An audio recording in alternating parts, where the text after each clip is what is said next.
Sir, Jind के SP का मामला मकबूल पता रहा है आज ये क्या रहा।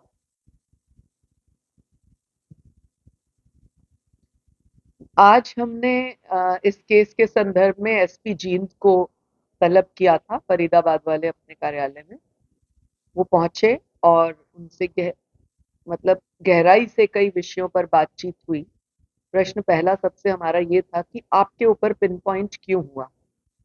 कोई ऐसी खास बात जो महिला अधिकारियों के साथ, कर्मचारियों के साथ आपकी रही हो, या किसी विषय पर अनबन हो, या कोई ऐसा पॉइंट।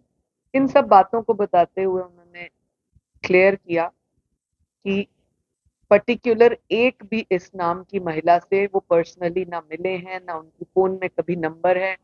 इवन उनकी एसएचओ डीएसपी से भी कोई ऐसी रेगुलर बात नहीं रहती इन विषयों पर। परंतु ये लेटर किसने लिखा, ये क्या हुआ, ये कल शाम को थोड़ा सा जो निकला है कि कोई यूट्यूबर है जिसने 1.5 मिनट के अंदर 2 मेल्स जो है इस तरह की हैं, और उन 2 मेल्स में करने के बाद उन्होंने उस मेल आईडी को हटा दिया।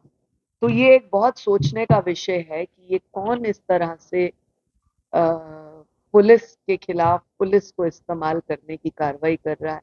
ये पुलिस के लिए एक और भी बड़ा चैलेंज है। आपके माध्यम से मैं डीजीपी साहब से निवेदन करूंगी कि इसके ऊपर गहराई से जांच करें कि इस मेल के पीछे क्या मोटिव है, ये मेल कौन कर रहा है। जो उसमें है रानी.com करके मेल, वो चेक किया जाए कौन से जिले से, कहाँ से, किस एरिया से हुआ। उस व्यक्ति को भी तुरंत प्रभाव से पकड़ा जाए ताकि मामला और क्लियर हो सके कि वो महिलाएं कौन हैं जिनके उसने नाम दिए। क्योंकि ताज्जुब की बात यह है कि एक लेटर में 5-7 महिलाओं के नाम हैं और दूसरी लेटर 1.5 मिनट के अंदर है जिसमें किसी भी महिला का नाम नहीं है, जिसमें ये लिखा है कि वो एसपी अब पैर पड़ रहा है, माफी मांग रहा है और अपनी गलती एक्सेप्ट कर रहा है and blah blah whatever. So the police should take a fair inquiry on this particular subject also, because this is very important.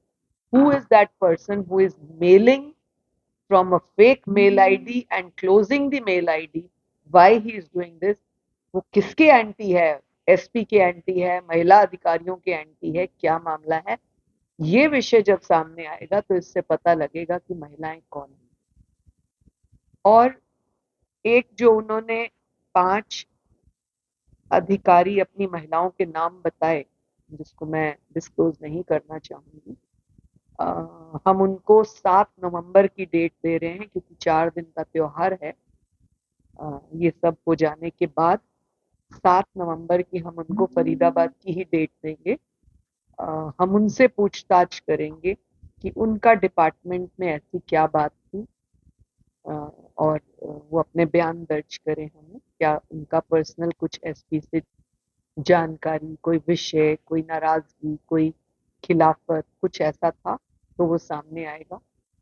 ये 2 विषय जब सामने क्लियर हो जाएंगे, मैं उम्मीद करती हूँ कि दूध का दूध, पानी का पानी होगा। और कमीशन बाध्य है इस बात के लिए कि अगर कोई बेटी हरियाणा की देश के किसी भी कोने में, दुनिया के किसी भी कोने में प्रताड़ित है, परेशान है, कमीशन बाध्य है उसकी मदद करने के लिए। हम हर तरह से आउट ऑफ द वे भी जाकर उसकी मदद करने को तैयार हैं, बशर्ते वो शिकायत जायज और जेन्युइन।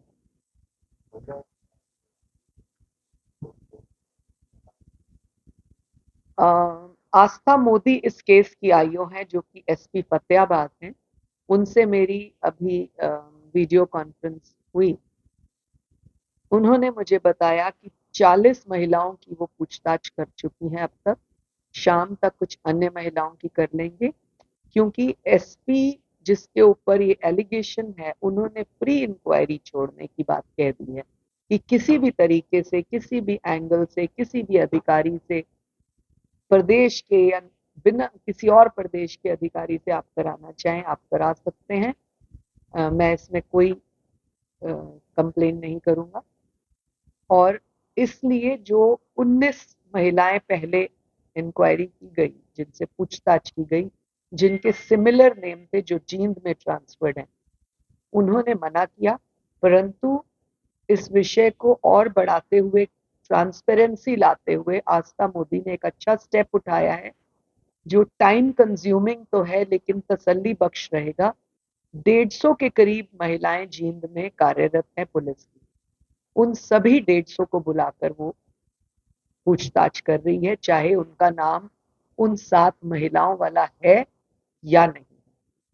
आस्था मोदी का कहना है कि हम जितना भी ज्यादा गहराई से महिलाओं से बात करेंगे, क्लैरिटी उतनी ज्यादा होगी और एक फेयर इंक्वायरी सामने आएगी कि हर पुलिसकर्मी महिला से बातचीत हुई, भले ही वो अपने कार्यकाल के दौरान एसपी साहब से मिली या नहीं मिली, किसी भी विषय पर, काम के दौरान, ड्यूटी के दौरान।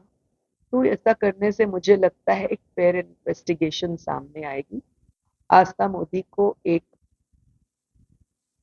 निवेदन आदेश के तौर पर हमने ये भी कहा, यदि उनको इंक्वायरी करने में कोई प्रेशर है, परेशानी है, तो भी आयोग उनकी मदद कर सकता है सीनियर ऑफिसर्स को कह के कि इंक्वायरी ऑफिसर बदला जाए।